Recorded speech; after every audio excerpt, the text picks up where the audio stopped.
Comment vous devez gérer Google Ads pour la rentrée de septembre? C'est une question que les annonceurs posent souvent et avec 8 ans d'expérience et plus de 20 millions d'euros de budget géré, j'ai concocté 6 astuces qui sont toujours les mêmes que j'utilise pour préparer la rentrée et être sûr de ne pas commettre les erreurs que j'ai déjà commises. Et si vous pouvez les éviter, ça me ferait plaisir, tout simplement. Donc la première recommandation, elle est très simple.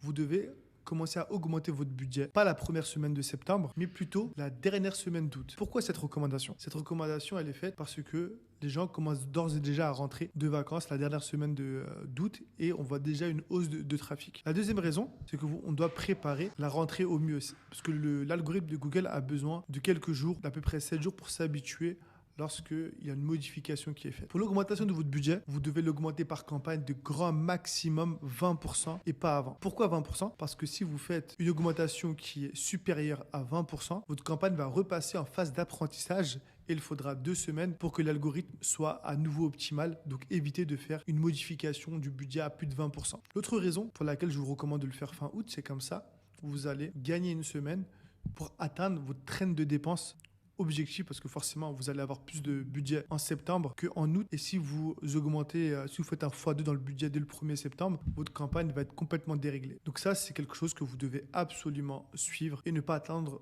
le dernier moment pour faire une modification de ce type-là. Le deuxième conseil que je peux vous donner, c'est d'effectuer simplement une modification majeure par semaine. Ça vaut pour la rentrée mais ça vaut également d'une manière générale. Pourquoi? Parce que c'est comme le budget. Si vous augmentez le budget de plus de 20%, vous modifiez votre target CPA ou votre ROAS cible, ça fait beaucoup trop de modifications et votre campagne va être complètement déréglée et vous allez mettre à minima 2 semaines pour pouvoir réavoir des performances qui soient stables. Et au-delà de ça, lorsque vous faites beaucoup trop de modifications sur une semaine, vous ne pouvez pas analyser qu'est-ce qui a causé la hausse ou la baisse de vos performances.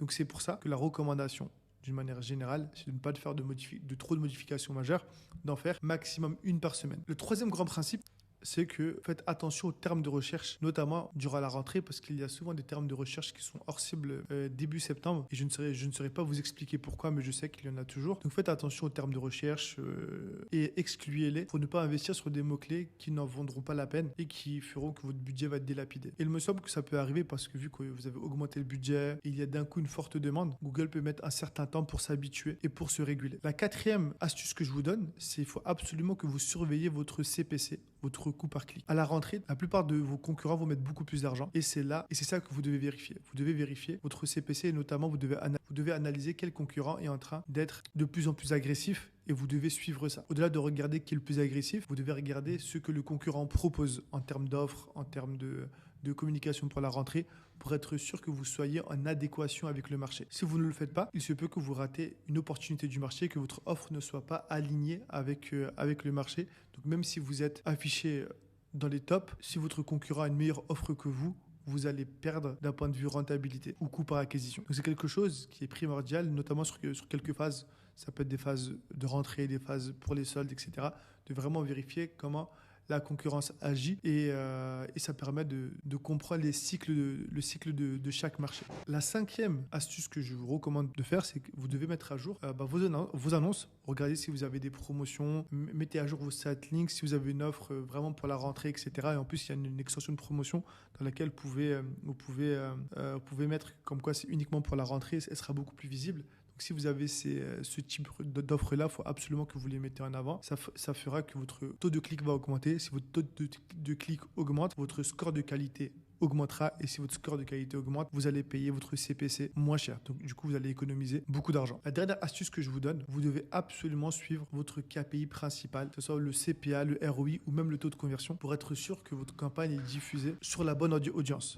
Et si vous voyez que votre ROI diminue, vous voyez que votre CPA augmente ou taux de conversion baisse, vous devez derrière faire une série d'analyses, que ce soit la concurrence, que ce soit les termes de recherche, que ce soit votre landing page et regarder pourquoi votre ROI baisse au lieu d'augmenter ou au lieu d'être similaire. Parce que souvent, même à la rentrée, votre ROI souvent augmente parce qu'il y a beaucoup plus de gens qui sont aptes à convertir. Bon, après, il y a des business spécifiques dans lesquels en août, ça fonctionne toujours bien, mais c'est vraiment très rare. La plupart du temps en France et dans le monde, août, c'est vraiment la période qui est complètement morte. Et début septembre, tout doit repartir. Et si ça ne repart pas pour vous, vous devez vous poser la question Surtout si vous voyez que la concurrence devient mais de plus en plus, et pour eux que ça fonctionne. Si pour vous ça ne fonctionne pas, vous devez comprendre le pourquoi du comment et faire une analyse plus approfondie. Donc avec ces 6 astuces, vous avez vraiment les clés en main pour pouvoir préparer la rentrée sereinement et ne pas commettre des erreurs qui peuvent vous coûter extrêmement cher, notamment si votre campagne repasse en phase d'apprentissage et que vous perdez les 2 premières semaines de septembre. Ça serait vraiment très problématique, surtout que c'est des dates qui sont assez stratégiques. Donc si vous avez la moindre question, n'hésitez pas à la poser en commentaire, ou si vous avez un business qui est particulier, il se peut que vous ayez quelques petites modifications à faire par rapport à la stratégie proposée. Mais d'une manière générale, ces conseils sont universels et sont adaptés pour la rentrée, où que vous soyez dans le monde.